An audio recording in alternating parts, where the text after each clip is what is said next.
Tishmoru ani Hashem Elokechem.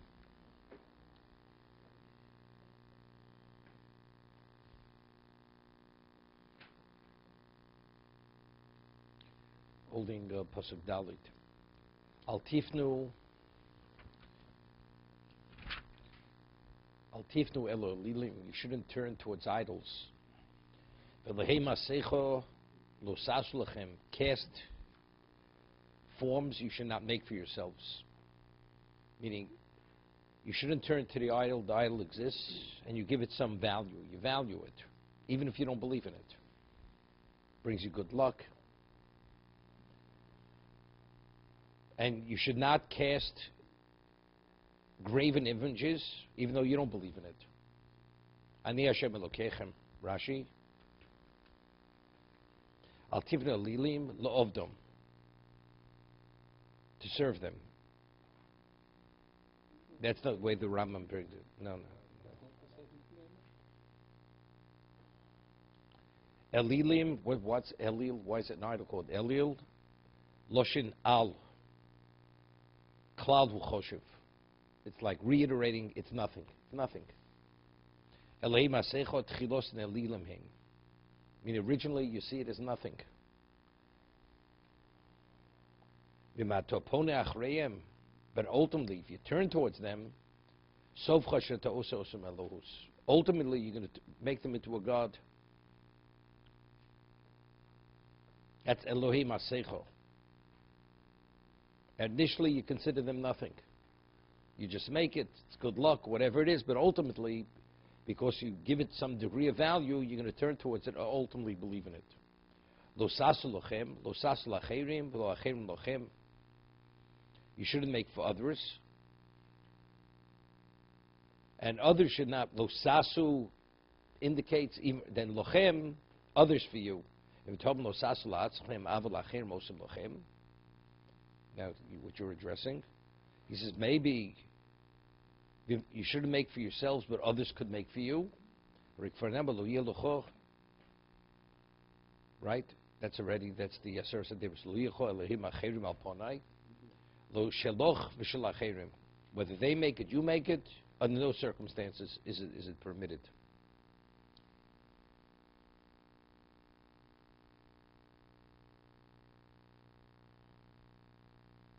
Over here the Ramban says, "Lahazir aleim mishat sasiyo." You're already in violation from the time you make it. Lo sifnu, don't turn towards idol. This is the actual making it. You haven't worshipped it.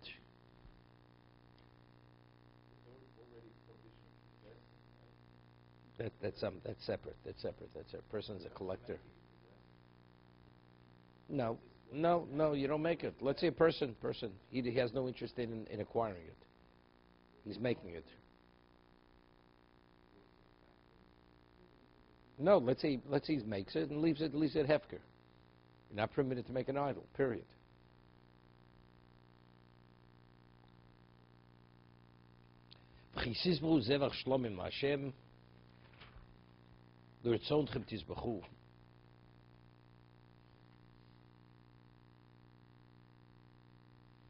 You should bring it with a willingness, meaning to do the will of Hashem. Rashi, it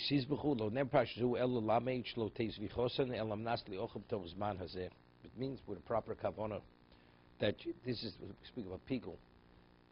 When you bring the korban, Hashem, it has to be with having one, you eat in its proper time. Of course, if it's the time of when it's supposed to be eaten, it's eaten 2 days and a night. When you slaughter it, it's not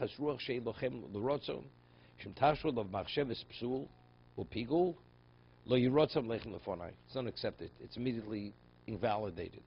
Let's say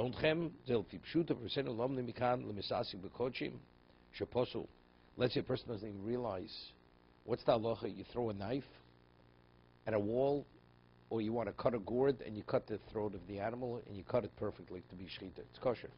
But for kochim, it's not valid, because you have to know minimally that you're killing the korban. No, it's true. By all kosher. Shlom is the most minimal. It's a kosh game. Kal v'chomer the others. Shetzorach she'ischavin lishchot.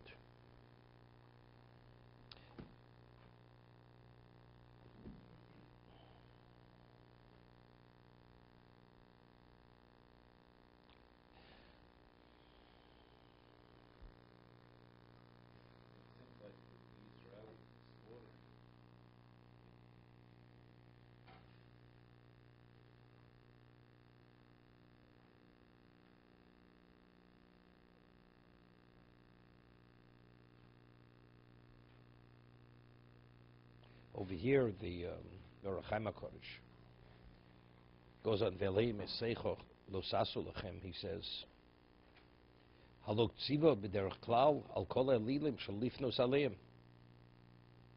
What does this add? It says Lo Sifno Elilim. You shouldn't turn to idols. So seemingly, it would touch this also. Shouldn't make graven images. Kosher Lo Tziva B'derech Klal Al Kol Elilim Shel Lifnos Aleim. You shouldn't make the graven image. You shouldn't be associated to any degree with idolatry.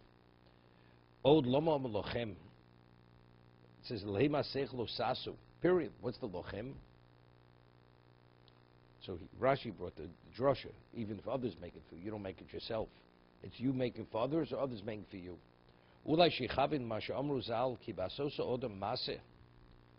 Hogun. He says it's a zohar. Tikkun Zohar, if a person does an appropriate act, a mitzvah, tishre olav shchina, that will cause the shchina to dwell upon him. Uba ovro al pi Hashem, but when you transgress the will of Hashem, ha'eva shebochota shara of ruach tumah. Person steals.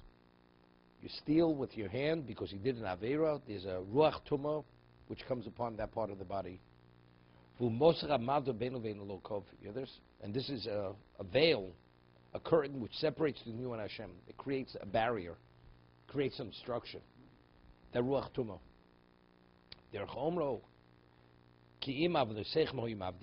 Navi says your sins separate between you and Hashem. It's Gemara in Brochos.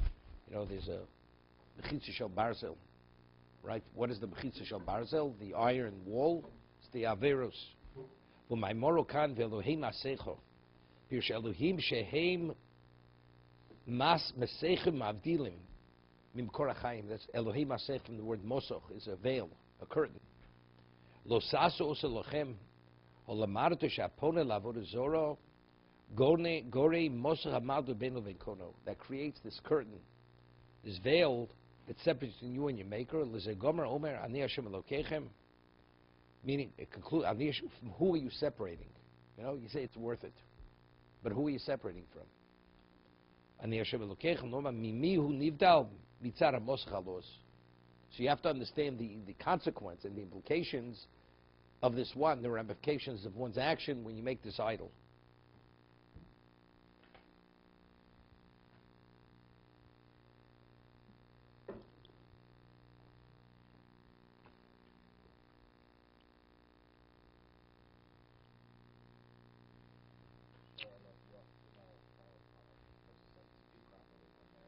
Whatever you do, your tongue, well, that the Chofetz Chaim brings the Zohar, right? That a person speaks Lashon Hara.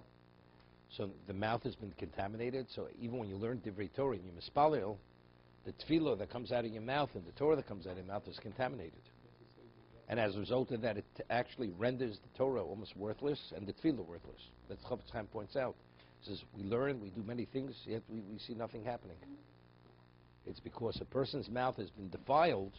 So therefore, anything that comes out of their mouth, it's like I always say, you take a glass, and it's coated with some kind of pollution. You put the best quality wine in that glass. What happens to the wine? It becomes putrid because of what's on the lining of that glass. So if the mouth has already been defiled and vulgarized, the Torah that comes out of that mouth, the Torah itself is contaminated Torah. The tefillah is contaminated. Therefore, it's not appropriate. Therefore, it has no value. Or very little value.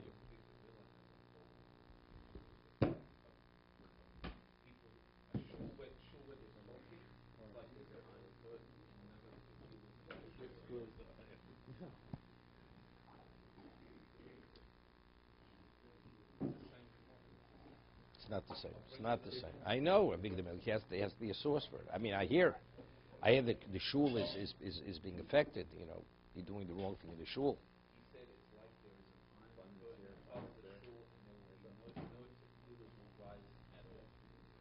Okay.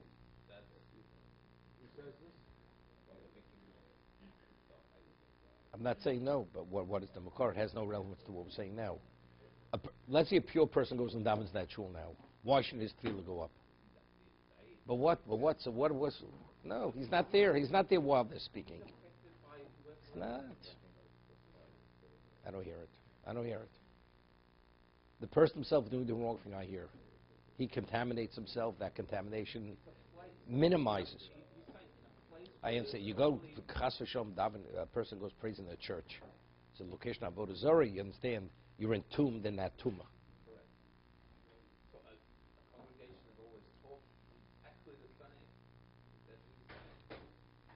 Okay, maybe it's a location of Chil Hashem, but it's not designated. So let's say a church is designated. It's a location of Chil Hashem. It's idolatry. It's not a location of Chil Hashem. It's called a shul. People happen to speak in the shul. They're doing the wrong thing. Understand? Okay, I hear what he's saying. I'm not saying. I just want to know what the source is. It's not comparable to what we're talking about over here. It is. It is a lot of. Well, what's the name? Mishnah Berurah brings a Rabbi Yehuda Chassid that the reason why shuls burn down and the reason why people are displaced from their shuls is because people speak in shul. That's why tragedies happen in the shuls. Because they don't treat the shul with proper respect. You know, it's a Mikdash Mat, a shul. It's a semi-Beis HaMikdash. Okay, let's get back to the Baral.